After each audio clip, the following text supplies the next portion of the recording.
Okay, now another trashy area I've been building, so I haven't had a chance to clean. I've showed you before. These are the batteries. I did. You see the sawdust here from this board I cut recently. I'm sort of just using it as a tool to cover the poles on the battery, so I don't accidentally hit it with something metal, cause a short or an arc. But basically, what I got accomplished yesterday was the pure sine inverter is in place and it is functioning. Also now the patch panel is in place. I have not run the wires for the patch panel up and through and into the ceiling like I planned to do. I don't have any wires for this thing, but I ordered some. It should be in today. I could probably go down to the store and get them, but I'm sort of working and I'll be on call, so I don't wander too far away when I might get a phone call and have to be online or elsewhere. So I'm trying to stay local. This is pretty good though. I think I'll down here. This is the blackout curtains I use to camouflage this.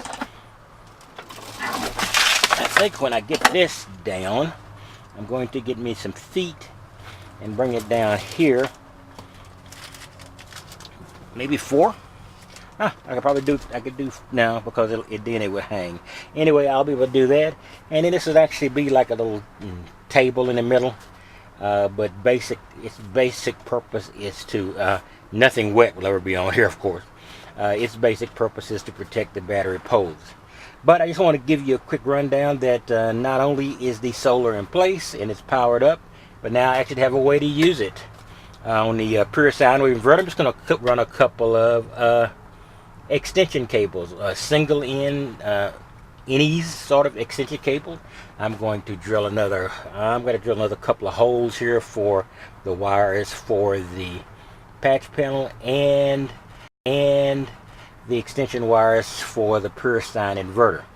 I can just run that through the wall. I'm not going to be running a lot of 12 volt stuff. Basically what I'll probably be running is charging laptops, etc. But the fact that I've got it means I can choose any of a bunch of different products and run it. I've only got 2 solar panels up there, but there's room for 4, and I already have the hardware for 4. I'd forgotten I bought that. I'll give you a quick look at that at the end of this video. In any case, I just want to let you know that I've got that. See, I even got an on-off switch for the 12 volt patch panel. I need to mount that.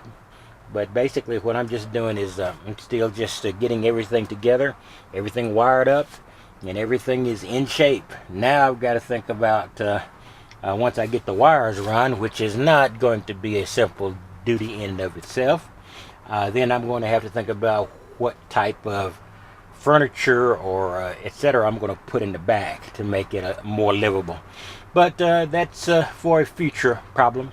I'm just nice to get the functional components going. When I get the wire, I'm going to immediately run it back toward the fan. And I also bought some strip LED lights. So I'll need to create a switch for it. And then I'll be able to even have a light in the back. And then to all intents and purposes, with the bed, which is currently broken down, I am basically, in a livable area. Now, I don't have any storage for all the things I want to carry with me, but I do have cargo nets, so I could actually do that and probably survive that way. In any case, I want to give you a quick check of this. Additional thing, these batteries I've got now are mounted to a degree with this little rack, and the fact they're so heavy means they don't flip unless I flip the vehicle. But I've got this, and it looks like it's connected to this wall. It is not.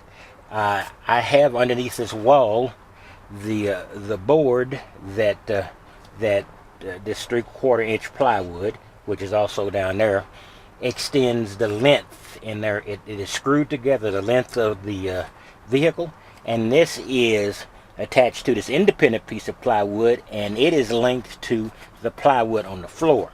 So that means that the surface area of the plywood is preventing these batteries from moving, at least the whole configuration of the batteries from moving.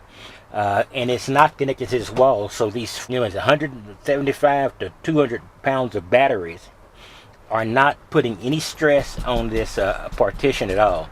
I spent a lot of time reinforcing it, so I wasn't going to allow it to be affected by the battery. So they are not connected to this.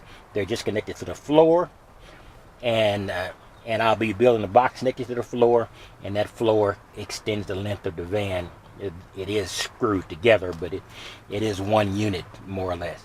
So I just want to give you a quick look at that, and that's a structural thing I want to make sure that I made clear, because I spent too much time building this thing to put these boat anchors on it and drag it down that way. All right.